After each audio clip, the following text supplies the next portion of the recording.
Good morning and welcome to America's Home Cooking. We've done 3 rises to make the San Francisco sourdough bread, and now I'm going to show you how much it has risen, and it's fully active. Remember where it was yesterday? Look where it is now. It has really grown. Okay. Now we're going to start putting this together to actually make it. Now we have used, in all 3 risings, we've used a half a cup of water. Now they want 2 cups of water for this whole recipe. So the only thing that is left is a half a cup of water. Because as you take the flour and the water from the recipe to get these rises, you're diminishing it on the recipe here.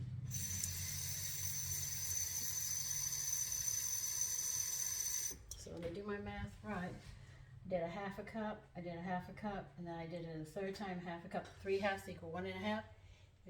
Here's another half, and that will equal the 2 cups of water.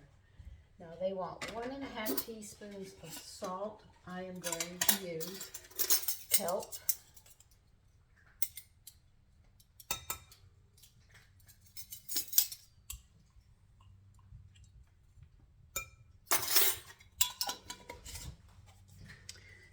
And we have also used 3 cups of flour from what they've asked in the recipe. And the recipe first starts off with 6 cups of flour, but we've used 3 cups so far, so that's only going to leave us 3 cups left to add into this. Now it has what you would call a heart or a scab on the top. Don't even worry about it. You take it and you just work it right back in. Now I want to make this a little more nutritious, so you know I'm going to add at least a cup of whole wheat flour. Once I get this going.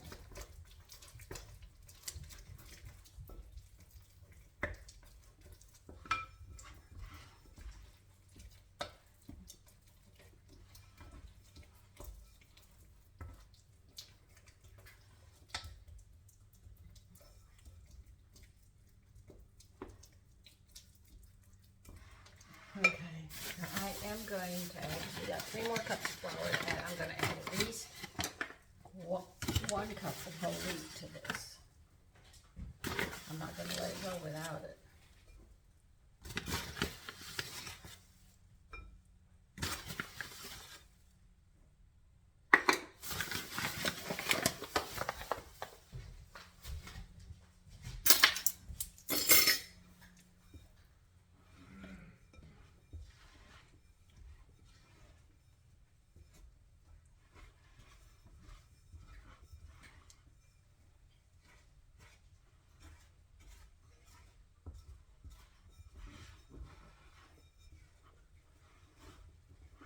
Yeah, it's ready to knead, so we're going to have to get some more flour.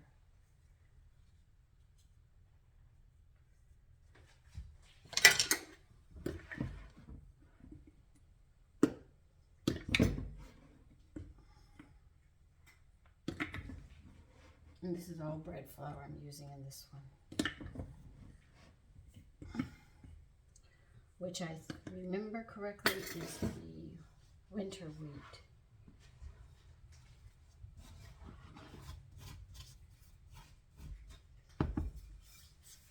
All-purpose flour is 50-50 of the spring and the winter wheat. And cake flour is the spring wheat.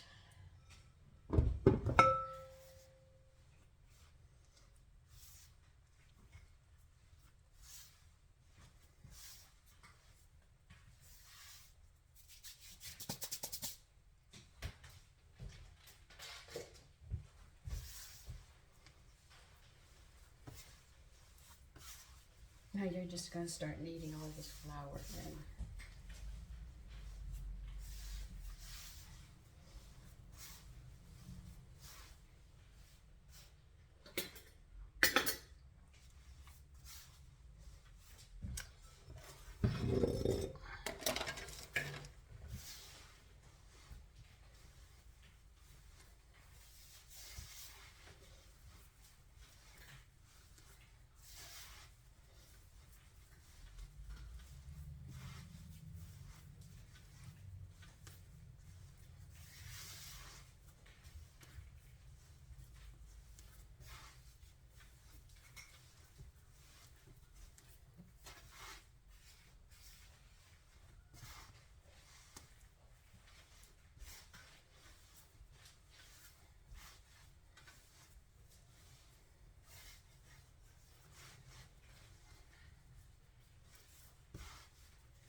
As you can see, you just keep on working it till all this flour is going to be worked in.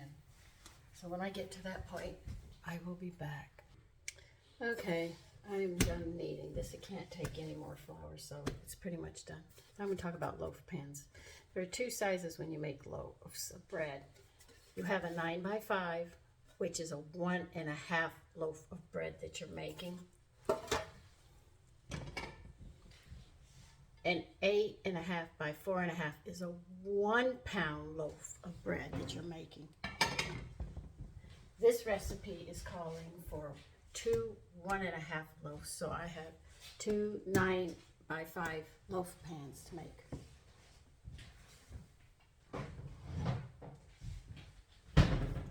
So let me get stuff for that. Okay, we're going to grease these pans.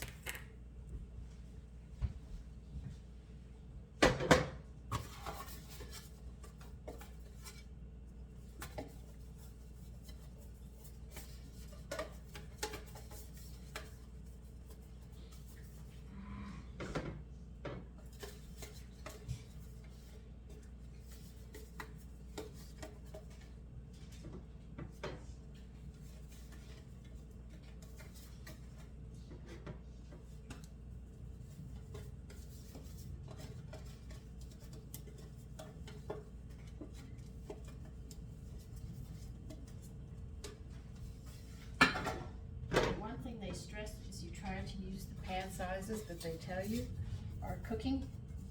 Time will make a difference. You could end up with something that you work real hard for, but you didn't have the size pan. You bake it and it's not cooked through, and because you open the oven door, it collapses, or it's too small, it's going to burn. You have to adjust and know what pans you're using. Or you make mistakes and things don't come out.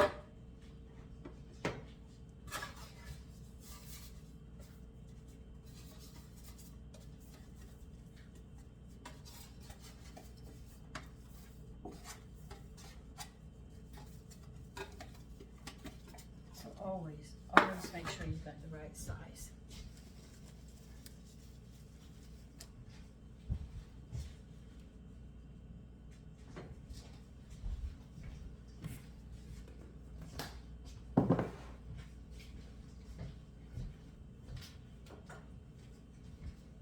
What we're going to do is pinch this in half, cut it in half, try to get them about the same size. Look at it and just hope for the best that you get it. That's it. And now we're going to shape them into a loaf, and we'll set them aside and wait for them. We're going to have to really, this will not rise in an hour. It's going to take longer than that. So let's get this going.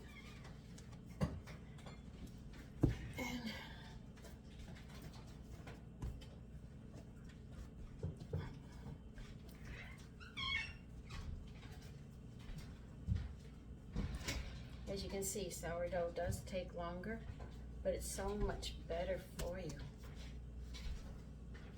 You make sure you pinch those ends. You don't want it to come apart when you cut it.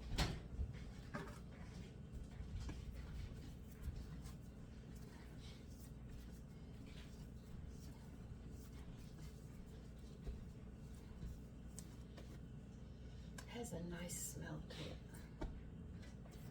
I grew up with homemade bread, so I'm very familiar with it.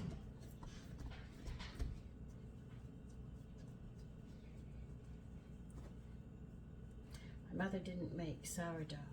She bought the yeast in the store. So I can see how things changed in my simple lifetime.